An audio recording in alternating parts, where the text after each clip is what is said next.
कहानी की शुरुआत में हम बिल नाम के एक हैकर को देखते हैं जो इस वक्त पुलिस के सीसीटीवी सिस्टम को हैक कर रहा था। तभी एक ऑफिसर को अपनी स्क्रीन पर कुछ हलचल महसूस हुई, मगर वो कुछ समझ नहीं पाया और उसे लगा कि ये कोई मामूली सी बात होगी। उसी पल अचानक एक अलार्म बज उठा जिसने पुलिस को सतर्क कर दिया और पता चला कि एक बड़े बैंक में कुछ गड़बड़ हुई है। ये देख उन्होंने तुरंत सबसे बेहतरीन टीम को वहां भेजा और स्पाइस नाम के अपने एआई सीसीटीवी सिस्टम को एक्टिवेट कर दिया। कंप्यूटर ने शहर के हर कैमरा को चेक किया और चोरों की कार ढूंढ निकाली। जब उन्होंने चोरों को देखा तो उनके हाथ बिल्कुल खाली थे। फिर कई पुलिस की गाड़ियां उस तरफ दौड़ पड़ी, मगर वहां पहुंचे तो सड़क बिल्कुल खाली मिली। स्टेशन में मौजूद ऑफिसर्स को अभी भी स्क्रीन पर चोरों की कार दिख रही है और आखिरकार उन्हें एहसास हुआ कि उनका कंप्यूटर भी हैक कर लिया गया है, जिसका मतलब था कि चोर पहले ही भाग चुके हैं। अगले दिन पुलिस को पता चला कि सिर्फ एक ही तिजोरी को लूटा गया है, जो कि एक अमीर बिजनेसमैन की थी जिसने अपनी 500 करोड़ डॉलर की क्रिप्टो अकाउंट का आधा पासवर्ड एक नोटबुक में रखा हुआ था। मकाऊ नाम की बिल्डिंग में चोरों ने डिजिटल पैसा संभालने वाली कंपनी के ऑफिस पर कब्जा कर लिया। इसके चलते कुछ कर्मचारियों की पिटाई भी हो गई और जल्द ही पूरे स्टाफ को बंधक बना लिया गया। फिर एक कर्मचारी को कंपनी का मेन दरवाजा खोलने के लिए मजबूर किया गया और मैक ने एक कंप्यूटर का इस्तेमाल करके बिल को सारी जानकारी दे दी। तब उन्हें पता चला कि ये कंपनी तो बड़े बड़े लोगों के साथ काम करती है, जिसमें देश की सबसे बड़ी क्रिप्टो कंपनी का मालिक भी शामिल है। उसके अकाउंट में 10 अरब से भी ज्यादा पड़े हैं। बिल ने लीडर जॉन के मना करने के बावजूद भी मैक से कहा कि इसकी जानकारी भी कॉपी कर ले, लेकिन उसी वक्त पुलिस पहुंच गई और चोर तुरंत लिफ्ट की तरफ भागने लगे। जॉन लॉबी के एक कैफे में मौजूद था ताकि वो बिना शक पैदा किए वहां से निकल सके।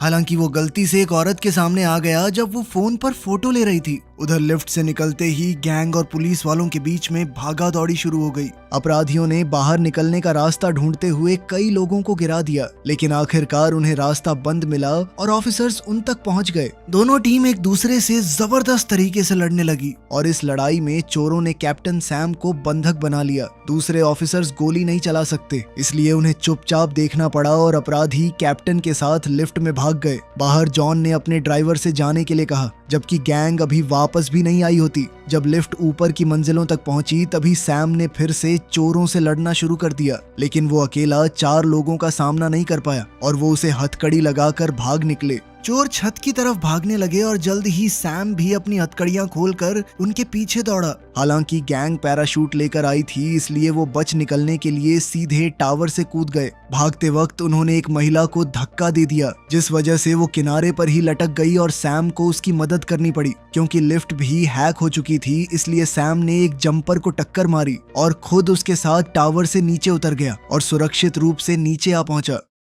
जब चोर एक होटल की छत पर उतरने लगे तो पुलिस की दूसरी टीम उनका इंतजार करने लग गई और फिर एक भयंकर युद्ध शुरू हो गया। अपराधियों ने आसानी से ऑफिसर्स को नीचे गिरा दिया और अपने औजारों और मुखौटों का इस्तेमाल करके छत से भाग गए। फिर उन्होंने जल्दी से अपने कपड़े बदल लिए, जबकि बिल सिक्योरिटी कैमरों की सारी फुटेज डिलीट करने लग गया ताकि स्पाइस उनका पीछा न कर सके। जल्द ही पुलिस का सीसीटीवी सिस्टम पूरी तरह बंद हो गया और सैम ने होटल में पैदल तलाश शुरू कर दी। पुलिस वालों ने अपने शरीर पर कैमरा फिट कर लिया ताकि वहां से गुजरने वाले हर व्यक्ति को रिकॉर्ड किया जा सके, उम्मीद करते हुए कि शक्ल पहचानने वाला सॉफ्टवेयर उन्हें पकड़ लेगा। जॉन भी भेस बदलकर होटल पहुंच गया और अपने गैंग से मैनेजर का ध्यान हटाने के लिए कई तरह की परेशानियां खड़ी करने लगा। चोर लगातार भेष बदलकर अलग अलग कमरों में घूमने लगे, जिससे वो खुद को कभी टूरिस्ट तो कभी कर्मचारी के रूप में बदलने लगे। इसी बीच सैम ने मैक को देखा और लिफ्ट में हुई लड़ाई की वजह से उसकी कान की बाली को पहचान लिया और बिना देरी के उसके पीछे भाग गया। लेकिन मैक कैफेटेरिया में कई कस्टमर्स में से एक बनकर छुप गया।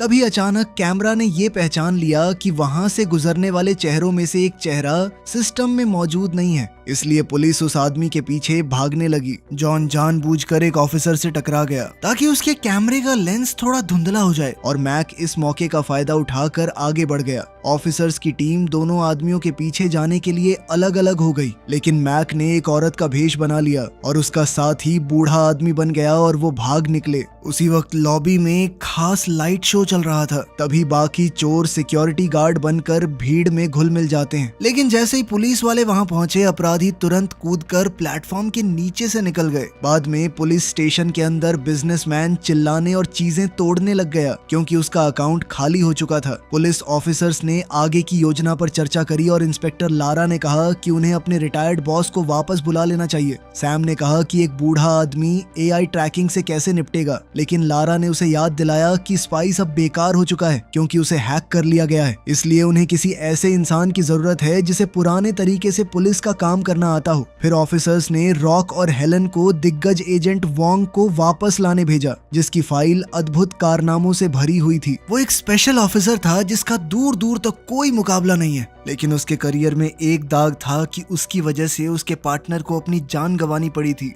जब वो दोनों वोंग के पड़ोस में पहुंचे तो वो ये देख हैरान हो गए कि वोंग बस कुत्ते घुमा रहा होता है। हेलन वोंग का पीछा करते करते एक कैफे तक चली गई और दिखावा करने लगी कि जैसे वो बस एक स्टूडेंट हो, मगर वोंग उसकी टेबल पर बैठ गया और उसने बताया कि उसने हेलन और रॉक को पूरे दिन उसका पीछा करते हुए देख लिया था। वोंग को उसका नाम भी पता होता है। फिर पता चला कि हेलन वोंग के मरे हुए सबसे अच्छे दोस्त की बेटी है और बचपन के बाद से उनकी मुलाकात नहीं हुई थी। वोंग उसे उसके पिता का बैज नंबर विरासत में लेने के लिए बधाई देता है और फिर उन सब गलतियों की लिस्ट बताता है जो इन दोनों ने वोंग का पीछा करते वक्त की थी। उसने रॉक का बैज भी बिना उसे पता चले चुरा लिया था। कुछ देर बाद वोंग स्टेशन पहुंच गया और पुलिस की इकट्ठा की हुई सारी फुटेज देखने लगा और सिर्फ कुछ मिनटों तक फुटेज देखने के बाद ही वोंग ने सारे चोरों को पहचान लिया क्योंकि उन्होंने कभी ना कभी सीसीटीवी कैमरा की तरफ देखा था, ये चेक करने के लिए कि वो अभी भी ऑन है या नहीं। इधर अपने ठिकाने पर जॉन ने बिल को बर्बाद हुए वक्त के लिए पीटना शुरू कर दिया क्योंकि इस वजह से वो लगभग पकड़े गए थे। जब मैक उसका बचाव करने की कोशिश करने लगा तो जॉन ने उसे भी गुस्से से धक्का मारा क्योंकि सालों तक अंधेरे में रहने के बाद वो कैमरा में पकड़ा गया था। तभी एक लड़ाई शुरू हो गई और जॉन ने चाकू निकाल लिया, इसलिए सभी चोरों को मिलकर उसे शांत करना पड़ा। चोरों की जितनी स्क्रीनशॉट्स मिल सकती थीं, उन्हें इकट्ठा करने के बाद वोंग ने एक लंबे कोट वाले आदमी को नोटिस किया जो फुटेज में बहुत बार नजर आ रहा था। पुलिस को वो तस्वीर मिलती है जो उस औरत ने ली थी और सबने ही निष्कर्ष निकाला कि ये आदमी भी गैंग का हिस्सा था। तभी वोंग को एक पुराने एजेंट की याद आई जिसे शैडो के नाम से जाना जाता था, जिसने युद्ध के दौरान एक एलीट असैसिनेशन की टीम में सेवा दी थी। उसने दौलत की तलाश में सेना छोड़ दी थी और 1999 में बिना कोई निशान छोड़े गायब हो गया था। वोंग ने सोचा कि ये रहस्यमयी आदमी वही शैडो है जो अब वापस लौट आया है, इसलिए वोंग ने उसे ढूंढने के लिए एक टीम भेजना चाहा। लेकिन तब वोंग को पता चला कि अब तो ये सारा काम एआई से होता है, उनके पास सर्वेलेंस टीम है ही नहीं। लेकिन फिर भी उन्होंने इस केस के लिए वोंग को एक नई टीम बनाने का काम दे दिया। वोंग को भरोसा सा नहीं होता क्योंकि इतने कम समय में किसी को ट्रेन नहीं किया जा सकता। बाद में जिम के अंदर हेलन ट्रेनिंग करने की कोशिश कर रही होती है, लेकिन दूसरे पुलिस वाले उसका मजाक उड़ाने लगे और कहने लगे कि तुम पुलिस की नौकरी के लिए बहुत छोटी हो। हेलन ने पहले तो उन्हें अनसुना कर दिया, लेकिन फिर गुस्से में आकर उनसे लड़ने लगी और आसानी से एक ऑफिसर को उसके आदमियों के सामने धूल चटा दी। वोंग ने ये सब देख लिया और अकेले में हेलन को बधाई देने लग गया, ये कहते हुए कि इससे तुमने मेरी नजर में अपना सम्मान कमा लिया। शाम को वोंग ने छत पर शराब पी और हेलन के पिता की मौत को याद करने लगा। उसने मन ही मन अपने स्वर्गवासी दोस्त से हेलन का अच्छे से ख्याल रखने का वादा किया। अगले दिन वोंग ने सबको बताया कि मैं एक सर्वेलेंस टीम को ट्रेन करूंगा और हेलन भी टीम का हिस्सा बनी। वोंग उन्हें सिखाता है कि बिना दिखावा करे कैसे चलें, कि किसी को भी वो पुलिस वाले न लगे। हर एक छोटी चीज को भी अच्छे से याद रखना होगा, फिर चाहे कैसी भी मुसीबत क्यों ना आ जाए। सड़क पर पहले दिन टीम अपनी पहचान छुपाए रखने के लिए आम नागरिक होने का नाटक करने लगी, लेकिन वोंग ने हेलन को वैन में अपने साथ ही रखा क्योंकि वो उसका छुपा हुआ इक्का है। जब भी उनमें से कोई कुछ गड़बड़ करता तो वोंग उन्हें अच्छे खासे ताने सुनाता। 12 दिन बाद बिल एक आखिरी मिशन की प्लानिंग करने की कोशिश कर रहा होता है ताकि जॉन चैन से रह सके और वे सब हमेशा के लिए रिटायर हो सके। उसने सीईओ के अकाउंट की सर्वर लोकेशन ढूंढ निकाली, लेकिन उसके डिजिटल वॉल्ट तक पहुंचना आसान नहीं था। तभी कहानी कुछ साल पीछे चली गई जहां दिखाया गया कि सारे चोर अनाथ थे जिनसे मिलने जॉन अक्सर जाया करता था और पैसे भी दिया करता था। बदले में लड़कों ने 1999 में जॉन की मदद की थी जब पुलिस उसके पीछे थी और तब से आज तक वो सब साथ हैं। 15वें दिन पर हेलन खाना लेने बाहर गई। लेकिन जब वो वैन में वापस आ रही थी तो उसने नशे में धुत कुछ आदमियों को देखा जो लड़कियां छेड़ रहे थे। वोंग ने उसे याद दिलाया कि तुम अभी अंडर कवर हो और तुम्हें नॉर्मल पुलिस को बुलाना चाहिए, लेकिन हेलन ने उसकी बात अनसुनी कर दी और उन आदमियों का सामना करने चली गई। एक बार फिर लड़ाई शुरू हो गई। उसने बढ़िया मुक्केबाज चलाए, लेकिन अकेली वो इन सब का सामना नहीं कर सकती थी। उसी वक्त वोंग ने आके उसे बचाया और सबको पीट कर वहां से भगा दिया। बाद में वैन में वोंग हेलन को मिशन लगभग बर्बाद कर देने के लिए डांटने लगा। हेलन को नहीं लगता कि वो लोग असली काम कर रहे हैं, इसलिए वोंग उसे बताता है कि उसके पिता के साथ क्या हुआ था। अपने समय में वो दोनों 8 महीने तक अंडर कवर थे और अब जवान वोंग यूं बस वेट करते करते थक गया था। जब उसने कुछ अपराधियों को एक बच्चे को किडनैप करने की कोशिश करते देखा तो वो उन्हें रोकने के लिए कूद पड़ा और गैंग ने लगभग उसे मार ही दिया था। हेलन के पिता ने उसकी मदद करने की कोशिश की थी, इसलिए किडनैपर्स ने भागने से पहले उन्हें गोली मार दी। आंखों में आंसू लिए वोंग कहने लगा कि एक पुलिस वाले को कुछ भी अगर करना है तो सोच समझ कर करना पड़ता है। कुछ ही देर बाद वोंग को लगा कि उसने लोकल मार्केट में जॉन को देखा है और उसने सबको अलर्ट कर दिया। टीम मार्केट को घेरने के लिए हरकत में आ गई, जबकि वोंग ने हेलन से कहा कि तुम टारगेट के करीब से पीछा करो, क्योंकि तुम ही एक ऐसी ऑफिसर हो जिसे जॉन ने नहीं देखा। जब जॉन ने लगभग 2 पुलिस वालों को देख लिया तो वो अपने चेहरे छुपाए रखने के लिए किस करने लग गए। हेलन ने जमीन पर कुछ ढूंढने का नाटक किया और जॉन की परछाई देख ली, जिससे उसकी पहचान यकीन में बदल गई। वोंग सबको कैमरा मूव करने या पीछे मुड़ने से रोकता है, इसलिए जॉन बिना शक किए वहां से चला जाता है। लेकिन टीम अभी भी परछाई की तरह उसका पीछा करती रही और पता लगाती है कि वो किस बिल्डिंग में जा रहा है। तभी हेलन ने भी अंदर जाने का फैसला कर लिया और जॉन को उस पर शक होने लगा, इसलिए उसने अपना चाकू निकाल लिया। तभी वोंग ने दोबारा फुटेज पर नजर डाली और नोटिस किया कि जॉन ने हेलन की तरफ 2 बार देखा था। ये समझते हुए कि वो हेलन को पहचान लेगा, वोंग भी बिल्डिंग में दौड़कर चला गया और उसके पिता होने का नाटक करने लगा। साथ ही उसने बहाने से उसके कान से ब्लूटूथ स्पीकर निकाल लिया। वोंग ने जॉन से बात करी और उसे एक सेब भी दे दिया, जिससे उसे फल के अंदर छुपे कैमरा से उसके चेहरे का एक साफ शॉट मिल गया। वोंग ने सेब के उस ऊपरी हिस्से को जिसमें कैमरा था उसे काट कर साइड में फेंक दिया कि ये फल तो खट्टा है। जॉन ने उन पर अपनी नजर बनाए रखी, इसलिए वोंग ने एक अनजान फ्लैट का ताला तोड़ दिया और वे अंदर चले गए। तभी अंदर रहने वाली लेडी घबरा गई और वोंग को उसे चुप रखने के लिए पकड़ना पड़ा। लिफ्ट में थूके हुए उस कैमरा की मदद से टीम को पता चल गया कि जॉन कौन से फ्लोर पर निकला है, इसलिए रॉक जल्दी से आगे बढ़ता है और उस एरिया में कुछ कैमरास इंस्टॉल कर देता है, जिसकी मदद से उन्होंने पता लगाया कि जॉन के अपार्टमेंट का नंबर 8002 है। अब पुलिस वाले अपना अगला कदम उठा सकते हैं। वोंग की टीम ने सड़क के उस पार एक अपार्टमेंट किराए पर ले लिया ताकि दूर से जॉन पर नजर रखी जा सके और उसका कचरा चुराया जा सके। उन्हें फटे हुए सुडोकू पजल्स का एक ढेर मिला, लेकिन वो किसी से भी सॉल्व नहीं हुआ। इसी दौरान जॉन बबल रैप फोड़ने में अपना वक्त बिताता रहा। उसके बाद मार्केट में वोंग ने पड़ोसी होने का नाटक जारी रखा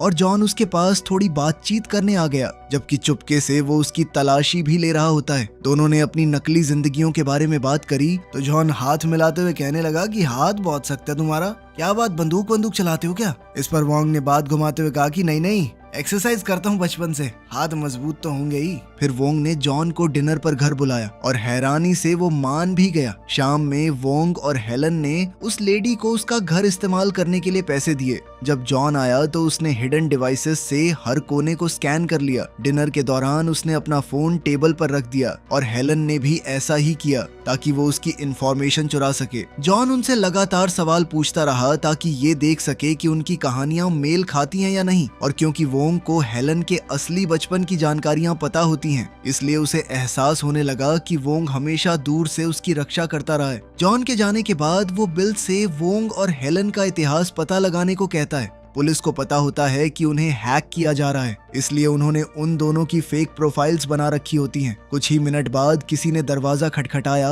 और वोंग ने जब उसे खोला तो सामने बिल का ट्विन ब्रदर टिम होता है। मारपीट शुरू हो गई और वोंग उसकी बंदूक गिराने में कामयाब हो गया, लेकिन टिम के पास दूसरी गन होती है। वो लगातार गोलियां चलाने लगा और वोंग बड़ी मुश्किल से किसी तरह बच पा रहा था। दोनों के बीच में अब जबरदस्त लड़ाई चल रही थी। बिल स्क्रीन्स पर लड़ाई देख रहा होता है, लेकिन वो परेशान नहीं होता क्योंकि ये हमेशा से उसके प्लान का हिस्सा था। डिनर के दौरान उसने हेलन के फोन को हैक कर लिया था और अब उसके पास पुलिस स्टेशन के अंदर वाले कैमरा का भी लाइव फुटेज है। सड़क के उस पार वाली टीम लड़ाई नहीं देख पाती क्योंकि बिल ने उनके कैमरास को हैक कर रखा था और उन्हें नकली फुटेज दिखा रहा था। उन्हें शक तो तब हुआ जब हेलन कमरे के अंदर आ गई, जबकि वो तो अभी भी स्क्रीन पे दिख रही थी। इसलिए वे जांच करने के लिए भाग पड़ते हैं। तभी बिल ने अपने भाई को इन्फॉर्म किया कि कॉप्स आ रहे हैं। इसलिए टिम ने जल्दी से काम खत्म करने के लिए धुआंधार गोलियां चलानी शुरू कर दी ताकि वोंग को छुपने पर मजबूर कर सके। फिर वो स्पेशल केबल्स का इस्तेमाल करके बैल्कनी और विंडो से कूदकर भाग गया।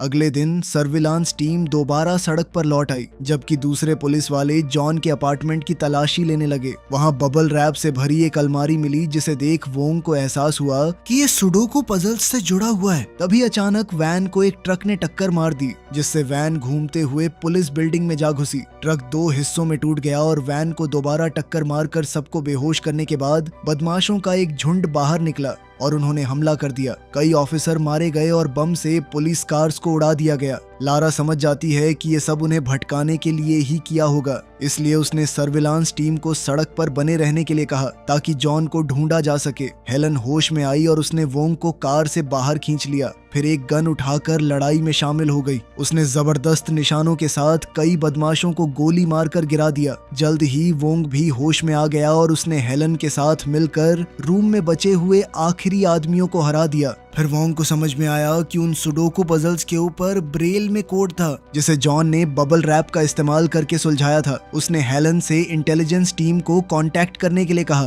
ताकि वो भी उसके अंदर छुपे कोड का पता लगा पाए। अब बाकी की टीम सीधा पुलिस स्टेशन के अंदर ही घुसती जा रही थी। इसी दौरान सर्विलांस टीम के 2 मेंबर्स ने जॉन को एक पुराने अनाथ आश्रम में ढूंढ निकाला। लारा उन्हें ऑर्डर्स देने ही वाली होती है कि तभी पुलिस बिल्डिंग की लाइट चली गई और पूरी टीम का संपर्क टूट गया। अनाथ आश्रम के अंदर जॉन को कुछ गुंडों ने घेर लिया और वो समझ गया कि बिल ने उसे धोखा दिया है, लेकिन इस उम्र में भी वो एक जबरदस्त फाइटर है और अपने चाकू के साथ एक ही वक्त में सभी गुंडों से लड़ने में उसे कोई दिक्कत नहीं होती। फिर भी उसे 2-3 बार चोट लग जाती है। स्टेशन में वोंग ने बदमाशों से लड़ना जारी रखा, जो खास तौर पर उसी के पीछे लगे हुए थे क्योंकि उसके सिर पर बड़ा इनाम रखा गया था। लेकिन उसने बदले में कई बदमाशों को मार गिराया। हेलन चुपके से इधर उधर घूमती रही जब तक कि उसे एक सैटेलाइट फोन नहीं मिल गया और वो रॉक को ब्रेल के बारे में बताने के लिए कांटेक्ट करने लगी, लेकिन एक बदमाश ने उस पर हमला कर दिया। दोनों में काफी लड़ाई हुई और बहुत जद्दोजहद के बाद हेलन बदमाश औरत को खिड़की के बाहर फेंक कर जीत गई। खुशकिस्मती से बैकअप आ गया और पुलिस फोर्स ने आखिरकार लड़ाई खत्म कर दी। ऑर्फनेज में जॉन एक खतरनाक लड़ाई के बाद सभी गुंडों को मार चुका था। उसने गुस्से में कैमरा की तरफ अपना चाकू तान दिया, लेकिन तभी टिम वहां आ पहुंचा और कहने लगा कि ये मेरा आइडिया था। तभी बिल घबरा सा गया क्योंकि उसके भाई की मौजूदगी प्लान का हिस्सा नहीं थी। टिम समझ गया था कि जॉन को जिंदा रखना बहुत खतरनाक साबित होगा और उस पर लड़ने के लिए कूद पड़ा। वो दोनों ही बहुत अच्छे फाइटर्स थे। एक दूसरे का जमकर मुकाबला करते हुए वो एक खिड़की तोड़कर नीचे जा गिरे। टिम ने देखा कि उसके पेट में चाकू घुसा हुआ है। टिम ने उसके खिलाफ चाकू इस्तेमाल करने की कोशिश की, लेकिन जॉन ने उसे उल्टा घुमाकर अपने पसंदीदा बेटे को मार गिराया। पुलिस ने अनाथ आश्रम को घेरना शुरू कर दिया, इसलिए रोते हुए बिल के पास असली प्लान के मुताबिक धमाका करने के अलावा कोई और रास्ता नहीं बचा। कुछ समय बाद लारा ने वोंग और हेलन को बताया कि उसने सीईओ की क्रिप्टो को पिछले मिशन के बाद सुरक्षित रखने के लिए पुलिस स्टेशन के डिजिटल अकाउंट में ट्रांसफर कर दिया था। जब उन्होंने तिजोरी चेक करी तो वो खाली मिली। पता चला कि वो चोर अपना भेस बदल कर आए थे। वो बैकअप टीम का हिस्सा होने का नाटक कर रहे थे, इसलिए जब बाकी सब घायल लोगों को बचा रहे थे तब उन्होंने तिजोरी लूट ली। अनाथ आश्रम में जॉन मलबे से जिंदा बाहर निकला और टिम के लिए रोने लगा। तभी पुलिस ने उसे घेर लिया और उसने खुद को उन्हें सौंप दिया और कहा कि मैं अपना जुर्म कबूल करूंगा। स्टेशन में लारा ने दोबारा स्पाइस ऑन किया और कंप्यूटर ने जल्दी ही चोरों वाली वैन ढूंढ निकाली। पुलिस उनका पीछा करते हुए उसी होटल तक पहुंच गई, इसलिए चोर अलग अलग दिशा में भागने लगे। वोंग ने लॉन्ड्री रूम में बिल को ढूंढ लिया और दोनों में मारपीट शुरू हो गई। तभी 2 और चोर बीच में आ गए और बिल को भागने के लिए कहने लगे और कहा कि हम वोंग को संभाल लेंगे। वो दोनों जोड़ी में एक ही तरह से लड़ने लगे, इसलिए वोंग को उनका सामना करने में दिक्कत होने लगी। बाहर हेलन ने नोटिस किया कि एक बड़ा इवेंट हो रहा है। उसने अंदाजा लगाया कि बिल भीड़ में छुपा हुआ होगा लेकिन वो उसे ढूंढ नहीं पाती। पुलिस वैन में सैम जॉन को उसका फोन वापस देता है और उसे बिल को कॉल करने के लिए कहता है। दुर्भाग्य से क्रिमिनल्स के डिवाइसेस ट्रेस नहीं किए जा सकते, इसलिए हेलन को फोन पर बात कर रहे आदमी को खुद ढूंढना पड़ता है। जल्द ही बिल समझ गया कि ये पुलिस वालों की एक चाल है और वो तुरंत दोबारा चलना शुरू कर देता है। हेलन को वोंग की बात याद आई कि कैसे उसने तुरंत पहचान लिया था कि एक आदमी कैमरे को बार बार देख रहा है। वहीं लॉन्ड्री रूम में वोंग ने एक औजार का इस्तेमाल करके एक चोर को बेहोश कर दिया और दूसरे को वॉशिंग मशीन में लॉक कर दिया। पुलिस वैन में जॉन ने ध्यान भटकाने के लिए फोन गिरा दिया और पुलिस वालों से लड़ना शुरू कर दिया। उसने एक ऑफिसर की गैस ग्रेनेड को एक्टिवेट कर दिया और अफरा तफरी का फायदा उठाकर सबको गिरा दिया। उधर रॉक ने हेलन को ढूंढ लिया और सर्च जारी रखने से पहले उसे अपने कान का स्पीकर दे दिया। जल्द ही वोंग ने बिल समझकर किसी और को इधर दबोचा, लेकिन बाद में पता चला कि बिल ने उससे कपड़े बदले थे। इस वक्त बिल एक ट्रेन स्टेशन में एंटर कर रहा था और रॉक उसके बिल्कुल पीछे था, लेकिन वो अपनी टीम को ये बता पाता उससे पहले ही जॉन ने वहां से गुजरते हुए उसे चाकू मार दिया। फिर जॉन ने बिल को पकड़ा और उसे भी दे दनादन कई वार करके मार डाला। मरने से पहले बिल ने उसे क्रिप्टो का पासवर्ड बता दिया। जब पुलिस लॉन्ड्री रूम में उन दोनों को अरेस्ट कर रही होती है तब हेलन रॉक को ढूंढ लेती है, लेकिन वो भी मर जाता है। कुछ समय बाद पुलिस के पास जॉन के बारे में कोई लीड नहीं होती क्योंकि चुराया गया पैसा मूव नहीं किया गया होता। वोंग ने बताया कि वो पुराने जमाने का चोर है, इसलिए हेलन को एहसास हुआ कि जॉन को क्रिप्टो कैश करना आता ही नहीं होगा। अब वो दोनों चुपके से उस बिजनेसमैन पर नजर रखने लगे और जब वोंग खाना लेने गया तब हेलन नोटिस करती है कि बिजनेसमैन एक होटल जा रहा है। वो उसका पीछा करती है और जान लेती है कि जॉन ने पासवर्ड के बदले पैसे मांगे हैं। उन्हें दोपहर में एक टी हाउस में मिलना होता है। अपनी टीम का इंतजार करने के बजाय हेलन अकेली टी हाउस चली गई और जॉन ने उसे तुरंत पहचान लिया। वो थोड़ा वक्त बर्बाद करने के लिए इधर उधर की बातें करती रही। जॉन ने उन्हें सुन लिया और जल्दी से हेलन को बेहोश कर दिया। फिर पिछले दरवाजे से भागने की कोशिश करने लगा, लेकिन वोंग पहले ही उसे बंद कर चुका था। वोंग ने जॉन का सामना किया जिसने अपने चाकू से लोगों को मारना शुरू कर दिया था। क्लाइंट्स घबरा गए जब दोनों आदमियों ने लड़ना शुरू किया।